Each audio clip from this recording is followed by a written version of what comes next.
All right, we continue to follow that breaking news. A live look outside the federal courthouse in Miami, where former President Donald Trump is expected to appear in a few hours. Their podium is set up there. I'm trying to recognize the speaker at this point, but clearly wearing a Truth hat. I don't know if that's linked to Truth Social or not.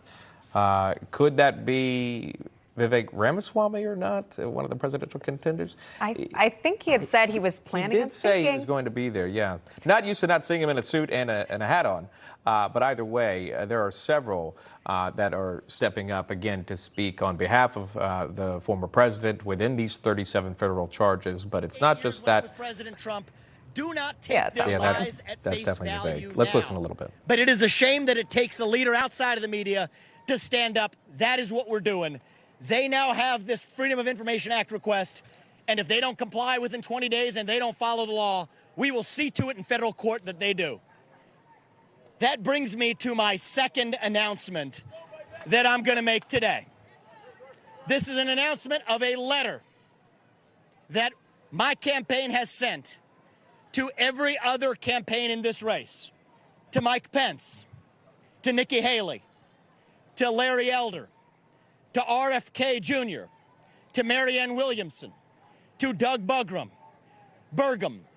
to Perry Johnson, to Chris Christie, to Ron DeSantis, the governor of the state where we are today, who by any measure is not here today in his own state. I will tell you that we have sent this letter, and I'm happy to announce, this is my commitment on January 20th, 2025, if I'm elected the next U.S. president, to pardon Donald J. Trump. All right, there it is. We're being told to move on behind the scenes. He's announcing something, so I'm waiting on an announcement there. So there it is. Now we can move on. So again, campaign promise there from one of the several contenders that you've seen there for the Republican nomination for 2024 White House, Vivek Ramaswamy. They're essentially promising to pardon former President Trump. Again, putting campaigning aside, does not agree with how the Justice Department is playing out within this case here as we follow this happening live. And of course, this is way ahead of any conviction that might need pardoning. But at this hour, Donald Trump, again, facing those 37 counts, those 37 charges in relation to alleged mishandling of classified documents. He will be appearing in court later today. With us now, Harvard Professor Emeritus Alan Dershowitz. Sir, welcome, and thanks for coming on. It's kind of a chaotic scene, as you can imagine, downtown outside the federal courthouse. But based on, what we're reading and what's being reported, what do you expect for today when Donald Trump arrives? Before we get to that, I want to point out the utter hypocrisy of your prior guest. I represented President Trump in his first impeachment, and we argued that you cannot impeach a president unless they've committed treason, bribery, or other high crimes and misdemeanors. All the Republicans agreed with that. And now this Republican congressman dares to want to impeach President Biden and Vice President Harris on precisely the same kinds of grounds that he opposed and others opposed impeachment. Hypocrisy in the extreme.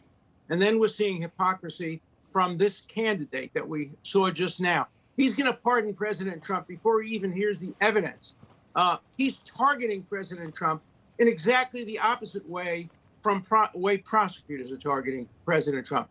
The hypocrisy of both sides is beyond belief. I have to tell you right now, if they try to impeach President Biden or Vice President Kamala Harris, I will defend them as strongly as I defended President Trump. This is about principle, and don't turn impeachment into a partisan weapon. That's what's going on. It's going on both sides.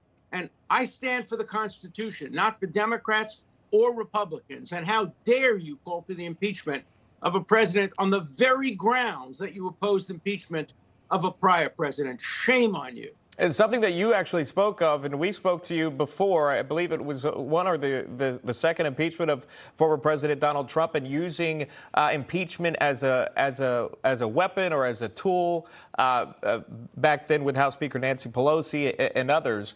I predicted this was going to happen, but yes, you did. I mean, the idea that you go after, he said he wants to go after Kamala Harris on incompetence. That's exactly what the Constitution forbids. Go back, read the Constitution, read my book, Defending the Constitution, about Trump. and you'll see that there's no basis for impeaching a president if you don't like their policies on the wall or on immigration, or if you don't like their policies on the Justice Department. It has to be bribery, treason, or other crimes and misdemeanors. And the same rules have to apply to Republicans and Democrats. Congressmen like the one you had on are helping to destroy the neutrality of our criminal system and making it impossible for lawyers and constitutional scholars like me to try to keep the Constitution pristine and unrelated to partisan preferences. So shame on that congressman. And I hope he's listening, and I hope he withdraws his petition for impeachment or else alleges treason, bribery, or other high crimes and misdemeanors. Absent that, you yourself voted against impeachment on the very types of grounds you're now calling for impeachment. That's hypocrisy. You know, it may be, to the congressman's point, it may be more symbolic than anything. He knows that it's not going to happen. He's not going to get 2/3 majority. It's just as bad if it's symbolic. What's it symbolic of? It's symbolic of the fact that he's willing to distort the Constitution for partisan aims.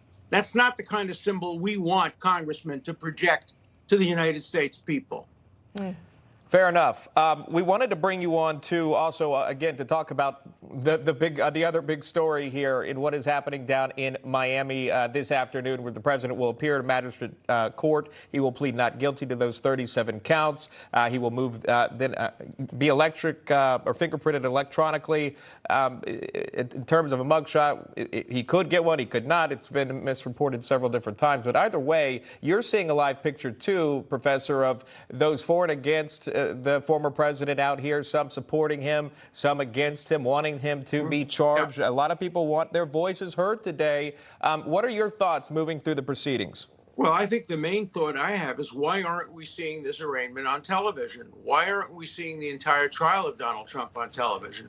What does the justice system have to hide? Why can't we have a televising of the trial of Donald Trump, one of the most important trials in American history? The legislature is televised. Executive is televised. What's so special about the judiciary that it can avoid the kind of transparency through television that we have for the other branches? The Constitution requires a public trial. At the time of the Constitution, of course, there was no television. But public trial means as public as the technology allows. And I think the Constitution requires that the trial of Donald Trump be televised. So that's my first impression. I want to know what's going on inside the courtroom rather than just outside the courtroom. Inside the courtroom today will be boring and dull, but the trial itself will be very interesting, and I think the public should be entitled to see it. Quick follow-up. When might the trial happen, in your best analysis? Well, probably a year from now, which would be just during the conventions, in the height of the campaign.